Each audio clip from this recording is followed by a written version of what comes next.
Assalamualaikum warahmatullahi wabarakatuh. Halo Sobat Setia Fakta Kehidupan. Tidak lupa kami sampaikan salam sehat, salam sejahtera, semoga tercurah segala bentuk kebaikan dan juga kita semua dalam lindungannya. Seperti biasa, kita akan berbagi kisah dari yang unik, menarik, sampai bikin nangis. Mari kita simak kisahnya.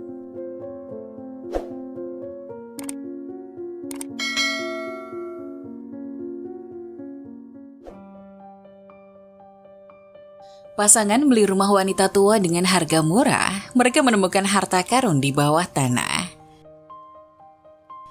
Saiful dan Aisyah membeli rumah kumuh seorang wanita tua hampir tanpa bayaran. Tidak tahu apa yang ingin mereka lakukan dengan rumah itu. Namun perjalanan ke ruang bawah tanah membuat mereka sadar bahwa mereka kaya dan membantu mereka memutuskan. Apa yang akan kamu lakukan dengan rumah ini? Semuanya berantakan. Wanita tua itu, Ibu Romlah, bertanya kepada mereka selama kunjungan terakhir yang dilakukan Saiful dan Aisyah sebelum akhirnya membelinya. Kami tidak tahu, kami punya beberapa rencana, tapi kami masih memikirkannya, jawab Aisyah dengan ramah. Ya, semoga berhasil, aku hanya perlu menyingkirkannya dan hampir semua yang ada di dalamnya untuk tinggal bersama putriku, jawab Ibu Romlah. Mereka menyelesaikan dokumennya. 2 minggu kemudian, Saiful dan Aisyah akhirnya pindah dan duduk di ruang tamu, makan pizza setelah membongkar beberapa kotak. Bagaimana menurutmu? Saiful bertanya pada pasangannya. Kurasa kita harus merombak dan merenovasinya, kita membelinya hampir tanpa bayaran, jadi itu sempurna. Jawabnya, tersenyum di sekitar irisan pepperoni dan kebaikan kejunya. Aku tidak tahu, ini mungkin akan menjadi bagus setelah kita merombaknya, halamannya luas, lingkungannya cukup layak, balas Saiful, mengerucut bibir dan melihat sekeliling. Kita bisa memulai sebuah keluarga di sini jika kita menambah beberapa kamar, ada banyak ruang untuk itu juga. Aisyah mengerutkan dahinya. Aku tidak tahu, aku tidak pernah membayangkan diriku berada di rumah satu lantai. Tapi kita beruntung tidak perlu menyewa, wanita ini seharusnya mempertimbangkan untuk menjualnya untuk mendapatkan lebih banyak uang atau menunggu pembeli lain. Iya, kita beruntung, dia sedang terburu-buru, dia setuju. Kita bayar setengahnya dulu, tapi kita tidak terburu-buru, kita punya waktu untuk memutuskan apa yang harus dilakukan. Iya, tapi kita harus memilah-milah semua barangnya dan melihat apa yang harus kita simpan dan buang. Aku bahkan tidak ingin masuk ke ruang bawah tanah itu. Aisyah menggeleng kepalanya sambil terkekeh. Oh, kita butuh waktu lama untuk membersihkannya, dia setuju. Beberapa hari kemudian, dan setelah banyak penundaan, Saiful dan Aisyah akhirnya memutuskan untuk pergi ke ruang bawah tanah yang penuh dengan kotak-kotak. Beberapa ditumpuk hampir ke langit-langit. Itu pasti sampah kan? Dia tidak akan meninggalkan mereka di sini jika mereka menyimpan sesuatu yang berharga. Komentarnya, mengambil salah satu dari tumpukan untuk memulai pekerjaan penyortiran panjang mereka. Aisyah mengangkat bahu. Ya, kamu tahu apa yang mereka katakan? Sampah satu orang adalah milik orang lain. Harta karun, aku tahu. Dia menyelesaikan kalimatnya dan membuka kotak pertama. Di dalam, dia menemukan beberapa piring dan piring perak. Beberapa peralatan makan, selain beberapa kotoran dan debu, mereka dalam kondisi baik. Itu tidak terlalu buruk, sebenarnya cukup bagus, katanya. Kita mungkin bisa menjual ini ke garage sale. Kamu benar, kurasa itu adalah koleksi lengkap dan segalanya. Saiful mengangguk dan pindah ke kotak berikutnya. Lagi-lagi terkejut dengan isinya.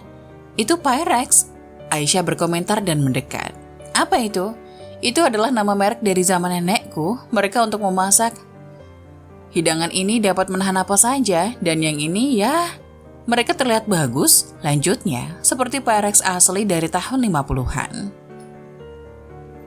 Benarkah? Mungkinkah mereka berharga?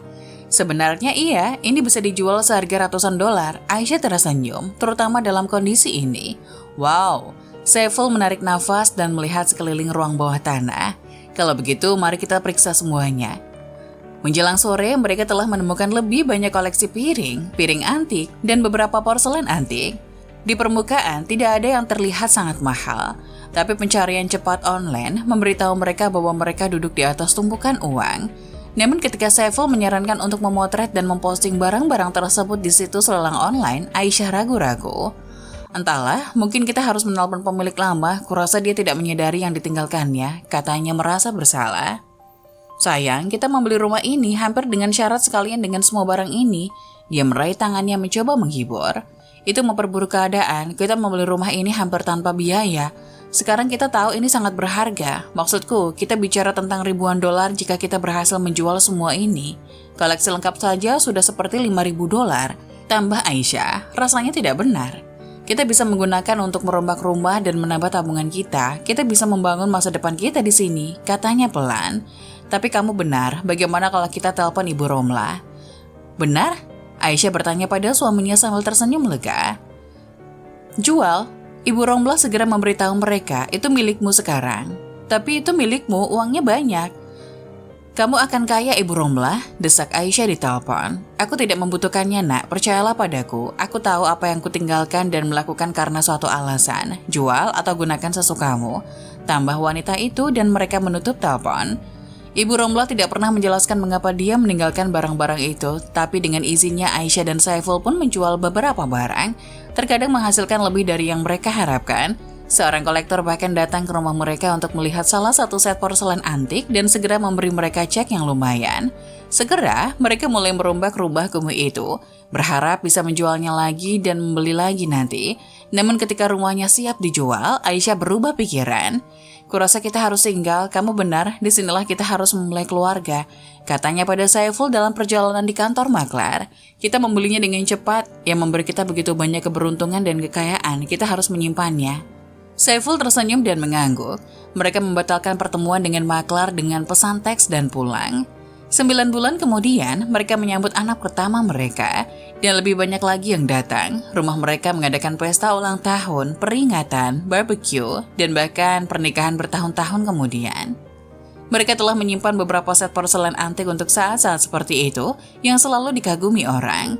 Selama bertahun-tahun, Aisyah selalu mengatakan bahwa itu adalah tempat keberuntungan mereka, rumah yang diimpikan semua orang untuk dibangun. Apa yang kita pelajari dari cerita ini? Beberapa hal dimaksudkan untuk menjadi miliknya. Pasangan itu membeli rumah itu dengan cepat dan beruntung, menemukan kekayaan di dalamnya.